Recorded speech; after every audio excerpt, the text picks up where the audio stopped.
He's starting to move up on the outside. Acceleration going with him, followed then by Poet's Voice. They're virtually ignoring the pacemaker, and Frankel has strode up on the outside to lead the maid bunch here. Bullet Train well in front, but it's Frankel who's now about 6 lengths behind his pacemaker, being tracked now by Poet's Voice, and further back Acceleration. They're followed next in the field by Immortal Verse, who's got about 4 lengths to make up on Frankel.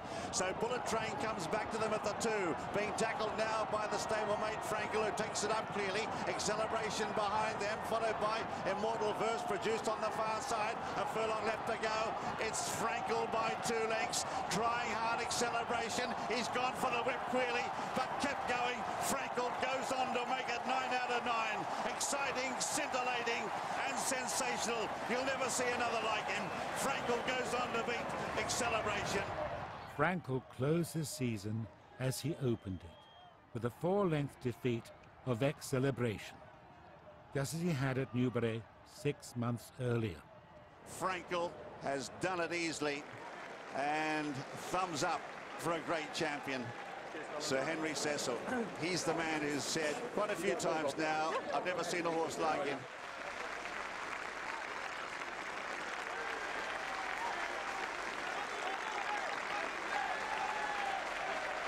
This will be some cheer.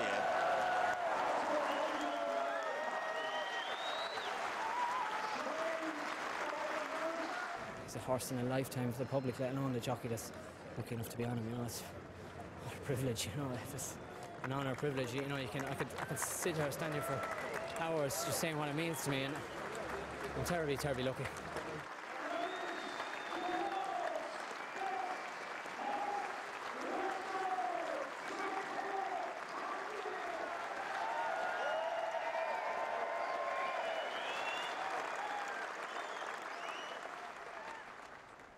This horse has completely dominated the season and is officially the best racehorse in the world.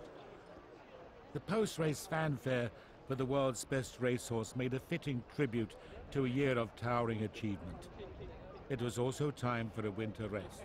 It's been a long year, and he did everything I asked him, and I'm delighted. And I'm really looking forward to having the winter over him next year, you know, when I'm sure he'll get a 1.25 miles very easily. The Ascot victory featured a new chapter in Frankel's story. For the first time, his 3-parts brother, Bullet Train, who led Frankel in his homework, was deployed as his pacemaker. The assistance he gave Frankel was invaluable as the pair passed an uneventful winter at Warren Place. For his part, Frankel was becoming increasingly relaxed in Shane Featherstone's supple hands. His 3-year-old season was an education. Cecil had said as much over and over again. Now, a year older, Frankel was ready to reveal his inner core. You said about him having that extra gear, and I've never felt that in a horse before. You know, you think most horses would be flat out, couldn't go any quicker, and you ask him and he can go again. It's something I've never felt before. I'm sure I won't feel again. Frankel's time was nigh. Then, from out of the blue, on an April morning, calamity. Frankel returned from exercise with a potentially serious problem. In stretching out, his hind leg has struck into the back of his foreleg. He had a long morning over at Racecourse Side. He come back and Shane was washing his legs and then felt that he was just a little bit touchy down one of his tendons. So obviously we've gone in and had a look and called on the boss, and it's pretty nerve-wracking breakfast. And then obviously we've got Charlie Smith, our vet, to come and have a look. Thankfully, it was nothing major.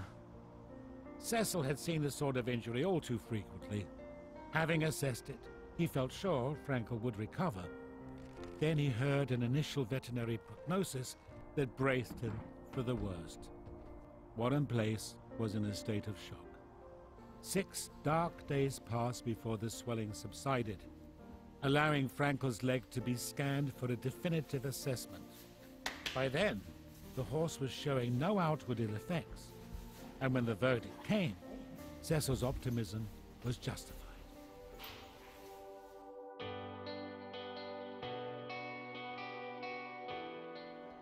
That week of enforced rest put Frankel behind schedule for his seasonal comeback in the Lock-in Stakes. Cecil pressed on. With Royal Ascot fast approaching, Frankel needed a race to bring him to concert pitch. The tendon scare ensured there were anxious faces all round at Newbury until Frankel was let loose. And so Frankel was the last one in. The 6 runners are lined up for the Group 1 JLT Lock-in Stakes, and away they go. And Frankel's pacemaker, Bullet Train, straight into an early lead. The pacemaker for Acceleration, Windsor Palace, Shamie Heffernan in the white cap, but it's Frankel who tracks Bullet Train. He picked up the baton from Bullet Train 2 furlongs out. And from that point, it was all so reassuringly familiar.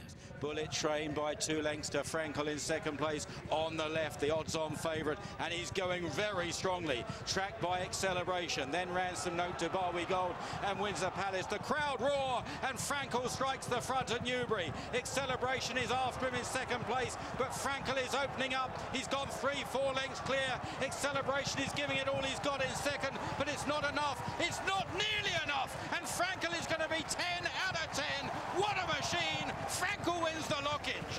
What a fantastic performance again.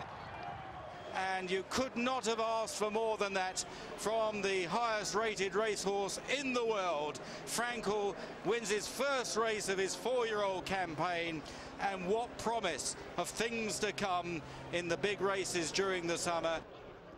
It was the perfect way to bring up the perfect 10. Ladies and gentlemen, please welcome back the winner of the JLT Lock-in Stakes. It's the 4th race in the Kipco British Champions Series, and it's been won by a true champion, Frankel. I've been racing professionally since 1980, full-time on the track, and he's as good as I've seen time after time. He's just electrifying when he launches into overdrive. I've got to thank Shane, who rides him the whole time, and all those involved with him, because it hasn't been straightforward. I mean, when you have 10 days off and you're coming up for a race, it's not easy, and they've got him through it, and they've done exactly what I wanted them to do, and I want to thank them very much. He'd come out of Newbury well, which was again very important. He then trained tremendously well towards Ascot, and you could tell just looking at the horse actually, it was really positive, and going into Ascot we were very bullish.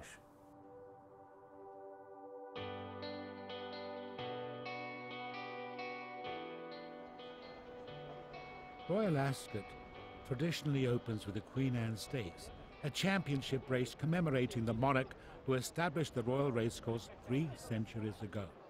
And Frankel had a fan. Having ushered the royal party into the grandstand on their arrival by carriage, the Queen would stay behind to gaze at Frankel in the paddock. They're set for the Queen Anne. Stand by. They're off. Opposing Frankel once more was Acceleration. In his 10 previous starts, he had won 6 times. His 4 defeats were all inflicted by Frankel. A 5th would duly follow. This race saw the rebirth of Frankel. The once impetuous colt was no longer. In his place was an equine Leviathan who did as his jockey instructed. It was a very straightforward race to ride in. The straight mile, the stalls were in the middle, and we made a beeline straight up the middle, and I was just in a perfect little pocket all the way, and he relaxed very well, and I was right beside Celebration, and I just edged him closer. You know, the plan was sort of to kind of go from a little over 2 out, 2.5 down, and just make my move and then leave it to me then after that, but away he went, and he quickened up. The fractions he put in, we'll say in the last quarter of a mile, were amazing. And some of the fractions he was doing were the speed he was clocking up. For some of that I was sat still, so I wasn't actually urging him on at all. Frankel races now to a narrow lead. Acceleration trying to go with him. The old rival. They've got 2 furlongs left to go in the Queen Anne. And now he starts to shake the reins at Frankel. He gets an immediate response. The champion starts to draw away. He's gone 3 lengths in front. Acceleration can find no more. And this is a procession. It's now Frankel who's drawing away. What a performance. The superb, the spectacular Frankel. 11 out of 11, and in a zone of his own. It's Frankel who wins it. Acceleration gets second. Poor Acceleration bore the brunt of it. He paid a heavy price for trying to match Frankel's mid-race surge. He was punch-drunk at the finish as Frankel receded further towards the horizon. The bare bones of Frankel's victory were astonishing. At 11 lengths, the winning margin was redolent of a 3-mile steeplechase. But what really set the spine tingling was Frankel's sectional time over the 6th furlong. He stopped the clock in 10.58 seconds. In terms of pure speed, Frankel ran faster than any horse in Britain's Premier Sprint over the minimum distance. None of the 22 runners in the King's Stand Stakes half an hour later could match it over any one of the 5 furlongs they covered. It's no wonder he lost a shoe on passing the winning post. That illustrates what I'm saying about his will to win and his aim to please everybody and just do it. Because normally when you've got a horse with so much in hand and so much he's head and shoulders above anything else he's running against, normally there's a little flaw or they prick their ears or they'll get to the front and do what they have to do or pull up. But he just eats up the ground and powers on.